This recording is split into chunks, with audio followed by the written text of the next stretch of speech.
So why are we all here today? Well, I'm here because earlier this year I received a call from my grandmother telling me that my grandfather had passed away. Not because of old age, but because he had been bitten by a snake in his house. Swaziland, the small kingdom right outside of South Africa, where my grandmother lives, has been facing a dilemma recently. The summers there are getting extremely hot, and as a result, African snakes are going into people's homes to cool off. The weather is starting to become too hot for African snakes. Now, what I want to talk to you about today is that although we may not be able to single-handedly change the whole entire world, we can start with where we are and with what we have. And we can begin creating a province in alignment with a vision that accurately reflects our standards for sustainable environment. We can inspire change through acting towards becoming an example of the very change that we wish to see in the world. We must affect those around us, like a single raindrop does to an ocean, creating ripple effects. In a literal sense, we must work towards inspiring the minds of the future leading generations by being extremely deliberate in how we build and design the communities in which we raise our youth. Many of you may have heard that saying, which explains how it takes a village to raise a child. Now, we send our kids to school to get an education, but a lot of the learning that they receive in terms of morals and values and ethics comes from what they see within the communities that they grow up in.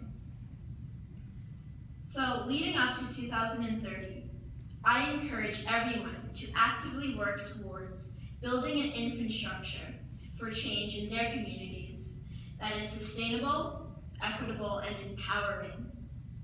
Climate change is by far the biggest and most demanding dilemma of our time.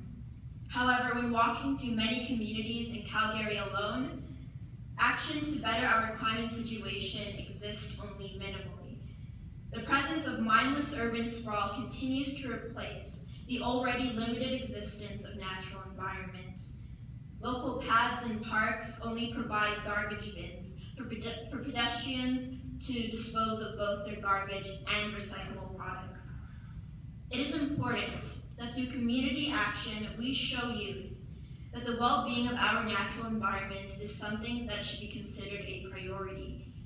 By 2030, I crave to see communities radiating with sustainable projects, such as community gardens and greenhouses, which provide spaces for local members to plant their own food, and also provide workshops that teach youth and adults about agriculture.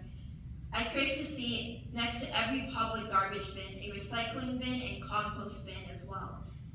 I believe that the community is such an important and exciting concept in the human experience, because although we come into this world alone, we instinctively become part of many communities which, without exception, which work together to make up the one community that we call planet Earth.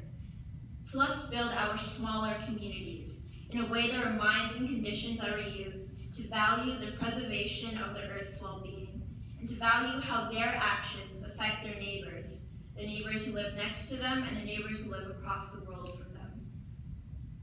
One community is like a raindrop, and together our raindrops make an ocean, the same blue ocean that gives light to the pale blue dots that we call home.